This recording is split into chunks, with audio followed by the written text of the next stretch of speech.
အောက်ကဘိုးနေရောက်ပေးလိုက်နော်အောက်ကဘူနေရဆိုတော့ဒါမင်းတို့ကလည်းတော့မလို့ဒါဆိုကလေးကလားဆိုတာဘာတွေပြောတိုင်းတိုင်းပြောမယ်အားကြီးပြောမယ်အော်မင်းအငယ်ဆိုတော့ဥစားပြီလို့ဥစားပြီကလေးကလားဆိုတာကလေးတွေနဲ့ကလားတိတိလေးတွေကိုပြောတာမင်းအဲ့စကလုံးอ่ะပါစတာရီတော်တည်ရမင်းဖြစ်ရကျွန်တော်ပြောပြမယ်နော်ကလေးကလားဆိုတာမိုင်းဒီကောင်ဟုတ်ချာကလေးကလားဆိုတာဒီလိုပြောမလဲဆိုတော့ဘာလို့ပြောမလဲဆိုတော့သူကဘာလို့ပဲပြောအချင်းလို့ပြောတာကြားရပါဘယ်လိုလဲဆိုတော့သူကသိချင်တာပို့လို့ပို့လို့အားကြီးတယ်မင်းကတော့ကြောက်ရှာရှင်းပြေတော့ဒါမေးတာကိုမိကုန်းရဲ့ခရစ်ပဲဟောသားတယ်လေးကားလို့ရပါလေကျွန်တော်ကြောင်းစရာလို့ပြောကြောင်းပါပဲထိုင်ဟုတ်ဒီစီကြောင်းပါဟုတ်ပါတယ်ဟုတ်ပါတယ်ကလေးကားလို့ပြောပြောအောင်နော်ဒီခေတ်လူငယ်တွေပဲဖြစ်ဖြစ်ကလေးပဲကြည့်ကြည့်ပေါ့နော်သိချင်တာကိုဟိုက Wi-Fi ဖြစ်ပဲဖြစ်ဖြစ် internet ဖြစ်ဖြစ်သူကပုံပြီးသိချင်ကျွန်တော်တို့ထက်ဟာလေအဲ့ဒါတွေကိုပြောနေတာဟာလေမင်းတို့မသိလို့ရှိရင်တေချာမထားကလေးကလားဆိုတာကလေးဘက်ကနေဝင်လာတဲ့ကလားတွေဟုတ်လားရှိသေးတယ်ကလေးကလားဆိုတာကလေးဘက်ကနေဝင်လာတဲ့ကလားတွေအဲ့ဒါတော့ဒီပြောပါလားဘာမှမလုပ်လိုက်ပါဘူးအားလုံးပြနေတာရှိနေတယ်ဟုတ်ဟုတ်ဟုတ်တာဆောက်ပြီးလို့ရတော့ဒီအဲ့လိုဆိုအကောင်ကြီးတယ်နော်ဒီတော့ပဲပေါ့နော်ကျွန်တော်လည်းဆိုတော့အငယ်လေးဥစားဖို့လို့ဟုတ်ရောကျွန်တော်မင်းမယ်alphabet ထဲမင်းပါအဲ့ဒီဘလာမဟုတ်လားဒီကalphabet alphabet မင်းတို့ပြောမှာကားနေမှာမားကိုမြင်မြင်ပို့တဲ့ကားတွေလားဟုတ်တယ်ဟုတ်ပါတယ်ပြောပါနော် alphabet ထဲဟိုင်မေးနေပြီအမိကမရဘူးဒီကောင်ဟုတ်လေမိကုန်းဆိုတာမိကုန်းဒီကြကြမင်းပြပြလေးကြည့်နေစောင်းပတ်ကြတယ်အဲ့ဒါအာ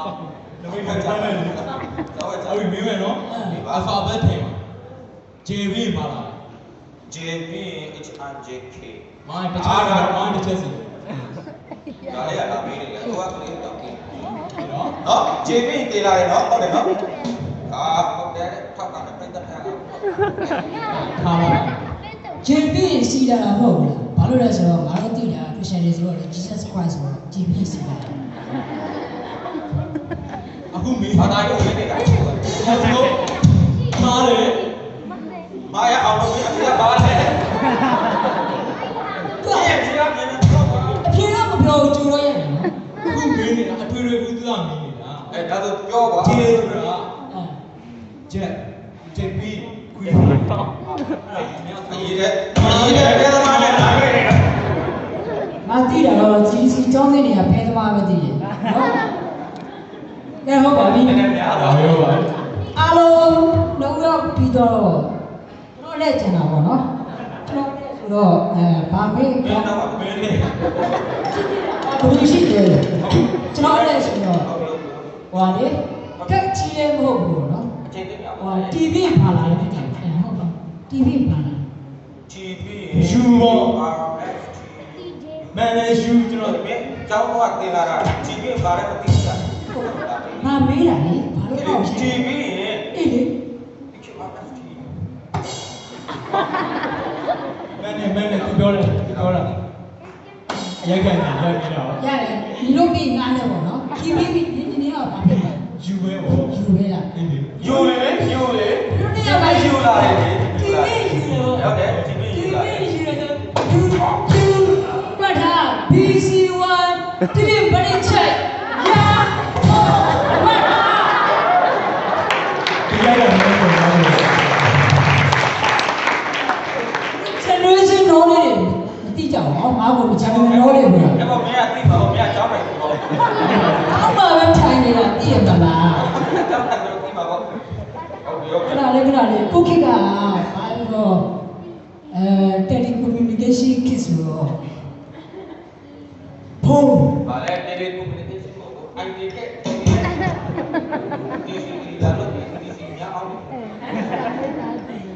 TTC ဝင်ပဲ ဟုတ်ပါပြီ ဟုတ်ပါရောပါလေကျွန် တော် တော် တော် စိ စိ တ် တ် ဆ ဆက် က် တာ တာ အဲ့တော့တော့ငါတို့ကဖွဲ့နေတယ်ဟုတ်လား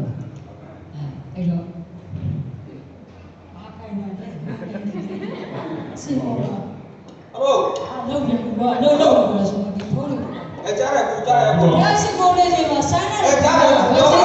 ပြောတယ် ဒီဆိုင်းနေနေပြီလား ဟုတ်ကျွန်တော်ဘုဖုန်းနံပါတ်တွေကိုမေးပြီးတော့လေကိုကလေသူတို့ရှောင်းပြီးတော့ဆက်လက်လက်ပူပေးလိုက် ။လုံးကြီးခံကြီးလုံးလုံးတယ် ဟုတ်ပြောကျွန်တော်သူတို့ဖုန်းနံပါတ်တွေကိုအရင်မေးပြီးတော့အခုမက်ဆေ့ချ်တော့လိုက်ကွာ ။မစီရမဖို့ကနေရပါဘူး။ဟုတ်ကဲ့ဟုတ်ကဲ့ ဟုတ်ကဲ့ပြောပါမယ်ဟုတ်တယ်ဟုတ်တယ်ဟုတ်တယ်Oh, balik. တကားပါတူတာလာ ။ ဟုတ် မြင်လေးလား အေးရဖုန်းနံပါတ်တစ်ချက် ။ဟုတ်လား။ငါမေ့ပြီးမပြောတယ်မစီဘူးလား လုံးနေနာမည်နဲ့ကခုပေးရတာ ။မစီပါမစီဘူးလား အမေနဲ့ဖုန်းနံပါတ်ကဘာ15သိန်းတန်းအားရစား ။အမေအဲ့တော့ကန်နေတော့ဘုရားကျောင်းတော့မတက် ဟုတ်ပါပြီ15သိန်းမှဖြစ်နိုင်ဘူးမင်းတို့ဖုန်းက15သိန်းမှဖြစ်နိုင်ဘူး9သိန်းတာကိုတော့ ။ဒါမင်းပြောတာ။ဟုတ်ပါကန်နေတော့တက်ကြလိုက် ကိုတော့9သိန်းတာ သူပြောရမှာမစင်းတော့ ဘာဖီးကွေးတယ်ကွာ ။ကောင်းကြီးကြီး ရတယ်ဒါပဲမဟုတ်ဘူးဆိုလို့ရှိရင်2သိန်းတာတော့ဖြစ်ပါဘူးနော်2သိန်းတာလိမ့်နေတဲ့စားတာဒါလိမ့်နေတာတူရတာအဲ့အော်2သိန်းတာလည်းမဟုတ်တော့3တင်းနဲ့150ဒီပဲနဲ့စားတော့1500တယ်ဖီးကွေးတယ်ကွာငါပုတ်ပေးရမှာဒီမှာ ။ဘာလို့စီလို့ပြန်ကြတယ်လည်းရောင်းလာဆိုတော့လေ ဟောကွာငါမျက်နှာပူတယ်ကွာ ။ဟုတ် တ ကဲ့ ကယ်တကယ်နော် ဒီကပြောတော့ Wi-Fi တော့ကောင်းတော့လို့မရဘူး အဲ့ဒါဆရာပြောပြောပါဘာလို့ ဘယ်လိုဖုန်းနံပါတ်တွေကိုငါပို့ပေးရမလဲ လို့ခုနရှိနေကြ တော်လေးတော်လေး ဘုတ်စက်ကဘုတ် ဆရာပြောပြော စက်ကကပ်ပါဘုတ်စက်ပါ အေးငါပြောတာဆရာပြောဆရာပြော အမေပြောတာပဲငါပြောတာလေမိဘပြန်နေနေတာ ဟုတ်ငါမမကြိုက်ပြော ဟုတ် မ ရှ မ က် ကြိုက် ရှက် တော့ ရှက် ဟုတ်ပြီဟုတ်အဲ့ကြောင့်ကောင်းနေတာမှတော့မင်းတို့ဘုန်းတော်ဘုရားစစ်ကုန်လာ အဲ့ဒါလည်းမဟုတ်တော့ အမေတို့ရတော့လေကွာငါစောင့်နေတယ်ဒီမှာ ရပါတယ်မမမပေါင်းပြီးရိုက်တော့ မ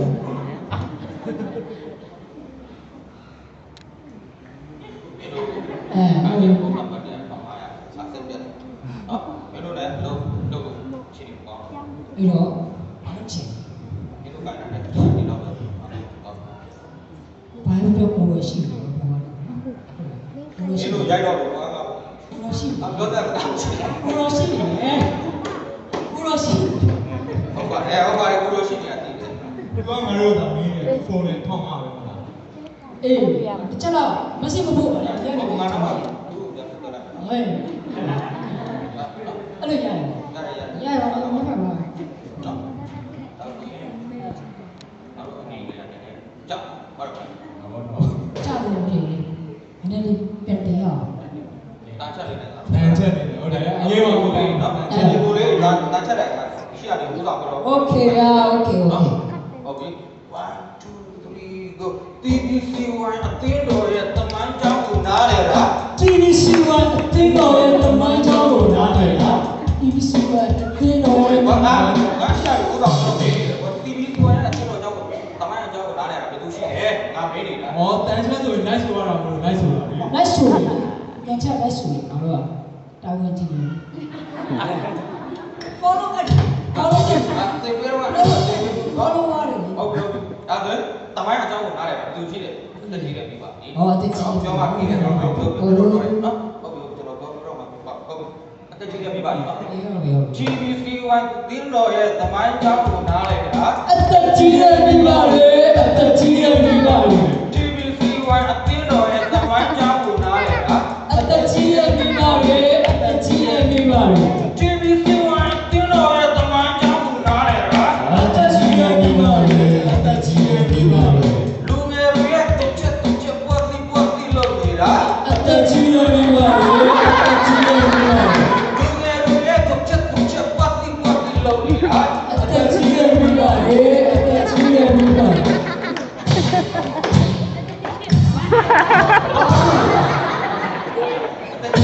ဘုရား easy ပါ easy ဒီစီ တော်တော်မှတော့လူစုလို့ပြောလိုက်ပြီငါပြောချင်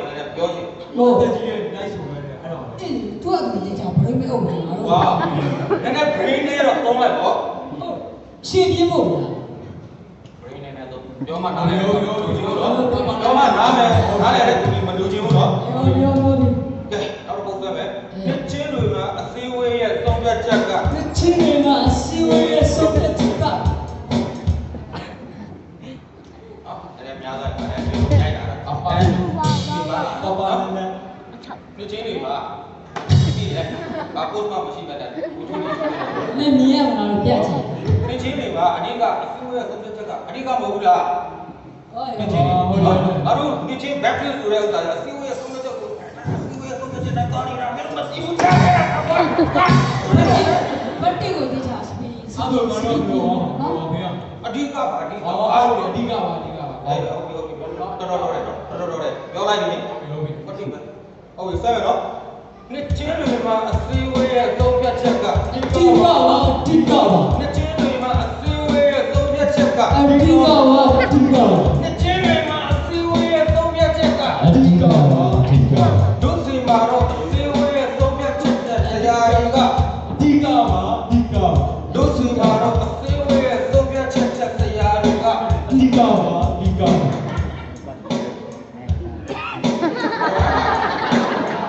ဒီက ဟုတ်ပြီဒီကဘာပြောတာကနော် ဒီကပါ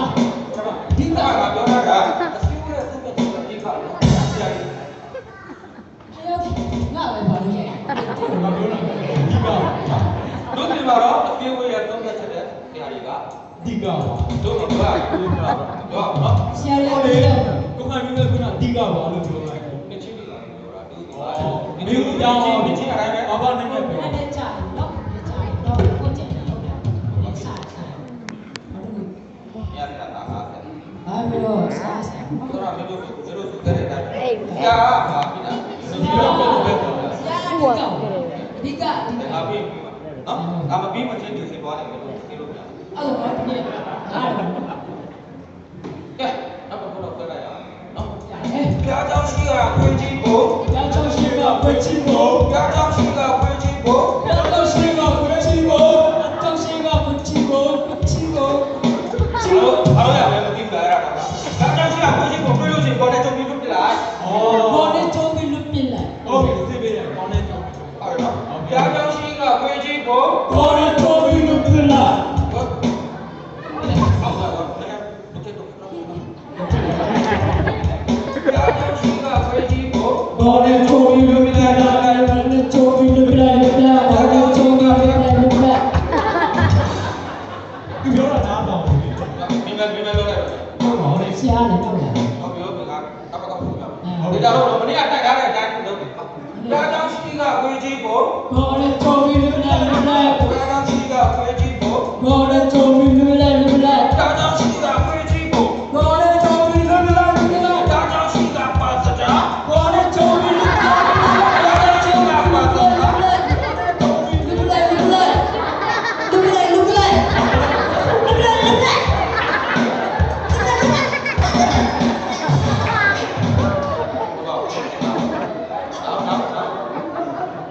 ဒီလူပြရမယ်ဟုတ်ကပြည့်တည်တာ ဆရာကတင်တာလွတ်ပြလိုက် နောက်လည်းလူပြလိုက်တော့ ဘာလို့တယောက်ရှိရဆရာကိုလွတ်ပြလိုက်လွတ်ပြလိုက်လူပြလိုက်လူပြလိုက်ကျူတော့ ညောင်းညောင်းပါ ရောက်ရောက်နေဘော်ဒီကြီး ဘယ်လိုလဲဆရာ ကြောက်ပေါ့ အစီပါဘာလို့အောင်လို့ ပါပြီဗျာ ကျွန်တော်တို့ပါကျွန်တော်တို့ဒီနေ့စီစီပါနေ့လည်ကျရင်ကျွန်တော်တို့ရဲ့စီစီနဲ့ဒီတက်ချက်စီမှာပေါ့နော်။နောက်လည်းပဲရနာပါလေကျန်ရှိတဲ့နေ့နေ့ကျန်ဒီစီစီပါလည်းတက်စီတွေလို့တော့ဒီလိုတော့တော့အားလုံးပြီးပါလေလို့ကျွန်တော်တို့ ဘုံချိန်မှာမပြီးပြတ်သေးတဲ့ကျွန်တော်တို့ရဲ့ညီတန်းလေးကိုဆက်ချင်ပါသေးတယ်လို့ အဲ့ဒါပါလဲဆိုလို့ရှိရင်ကျွန်တော်တို့ risk မြန်မာဥဆောင်နေတာတီး အားလုံးစိတ်ဝင်စားဖို့ပွဲလေး ဒီရက်နေ့ပေါ့နော် ဒါပေမဲ့ဒီခုတော့ကြိုတော်မှန်းတယ် အားများတယ် ။ညာကြောင်းလေးကတားပတ်ရှင်နေ တားပိုင်ရှင်နေဆိုတော့မိကြီးပေါ့ မိခင်မိခင် ဟုတ်ပြီပါပြီ ။ ဒီမဲ့ပြောလိုက်တယ် ရမတော့ပါနဲ့လို့သူတို့ကအရန်ပဲမော်တယ်ဆန်တော့ပေါ့နော်ဆွဲဆောင်ဖြစ်နေဒီစ ဆ ရာ ရာမပြောနဲ့အဲ့ဒါဆိုသိကုန်ပါတော့ တော့လည်းမကောင်းပါနဲ့မင်းအဲ့ဒါလည်း ဒီကတော့ရရရရမယ်